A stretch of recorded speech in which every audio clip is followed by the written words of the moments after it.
Assalamualaikum dan salam Malaysia Madani 10 Oktober 2023 kembali membicarakan 5 berita pilihan dalam berita 5 at 5.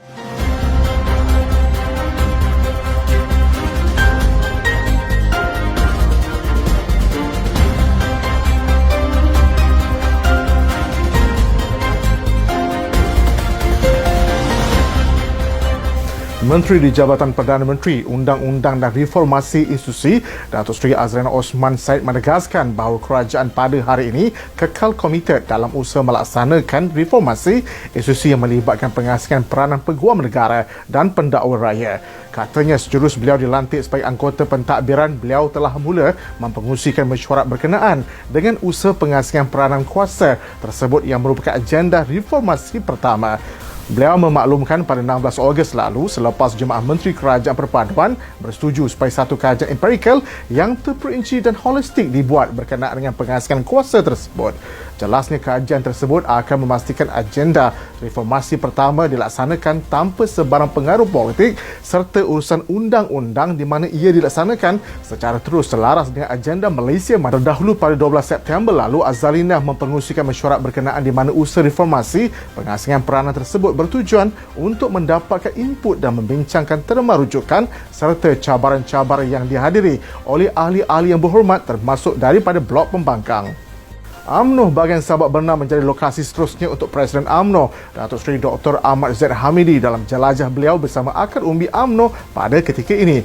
Beliau yang juga timbalan Perdana Menteri dalam ucapannya menyeru jentera parti untuk bersama dalam memperkukuhkan parti keramat bagi meneruskan perjuangan dalam membela nasib rakyat.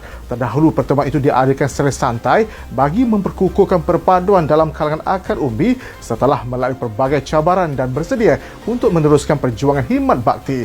Untuk rekod Sabak Bernam merupakan destinasi ketiga beliau dalam jelajah tersebut selepas UMNO bahagian Putrajaya dan UMNO bahagian Parit yang diadakan pada minggu lalu. Turut hadir pada majlis tersebut ialah Setiausaha Agung UMNO Datuk Dr. Ashraf Wajdi Dusuki, Pengurusi Badan Perhubungan UMNO Selangor Datuk Megat Zulkarnain Omardin, Ketua UMNO bahagian Sabak Bernam Datuk Rizal Ismail dan beberapa pemimpin yang lain. Majlis Ulama UMNO Malaysia dalam kenyataan media menggesa Majlis Keselamatan Pertubuhan Bangsa-Bangsa Bersatu dan Pertubuhan Kerjasama Islam OIC bersidang segera untuk mencari jalan penyelesaian bagi mengembalikan hak rakyat Palestin yang dicabul. Jelasnya rakyat Palestin ditindas secara zalim dengan pelbagai tekanan, sekatan dan serangan sejak penubuhan negara haram Zionis di mana ia merupakan penderitaan dan penodaan perit yang dilalui oleh seluruh lapisan masyarakat Palestin. Ujarnya kegagalan masyarakat antarabangsa untuk menghentikan kekejaman ini sudah tentu akan memanjangkan lagi konflik ini kepada suatu nota yang tidak berakhir, bahkan akan mengorbankan lebih banyak nyawa mereka yang tidak berdosa. Sebuah akhbar melaporkan Pertubuhan Bangsa-Bangsa Bersatu dalam satu kenyataan pada Ahad lalu memaklumkan lebih daripada 123,000 rakyat Palestin di Gaza hilang tempat tinggal dengan kira-kira 74,000 orang ditempatkan di pusat pembinaan sementara susulan serangan udara tentera Zionis Israel. Timbalan Perdana Menteri Datuk Seri Dr. Ahmad Zaid Hamidi berkata Malaysia akan terus menggesa kesemubaran serantau dan antarabangsa untuk mengadakan sidang atau mesyuarat khas mengenai krisis di antara Palestin dan Israel. Beliau menggesa agar sidang khas itu diadakan secara konsisten pada setiap masa dan akan digerakkan di setiap platform lapangan, keadaan dan masa. Beliau menekankan beberapa kali bahawa dasar luar Malaysia adalah jelas dan konsisten mengenai isu Palestin dan ia tidak akan berubah selagi hak mutlak Palestin tidak dikembalikan. Beliau berkata demikian ketika pergulungan berhubung isu perkembangan semasa konflik Palestin-Israel di Dewan Rakyat sepada mesyuarat ketiga penggal kedua Parlimen ke-15 semalam. Beliau turut berkata kerajaan juga akan terus bertindak supaya pemurah cara urusan penyaluran bantuan dengan kadar segera di mana bantuan bernilai RM1 juta diberikan secara serta-merta melalui Kementerian Luar Negeri yang mengendalikan akaun amanah kemaslahatan rakyat Palestin AAKRP.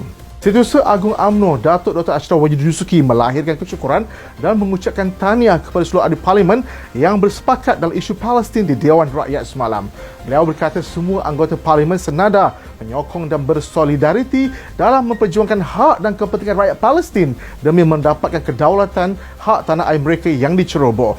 Beliau menegaskan rakyat Palestin perlu mendapatkan semula hak mutlak bebas daripada pendudukan haram Israel dan hak membentuk sebuah negara yang merdeka dan berdaulat dengan Baitul Maqdis Timur sebagai ibu negara.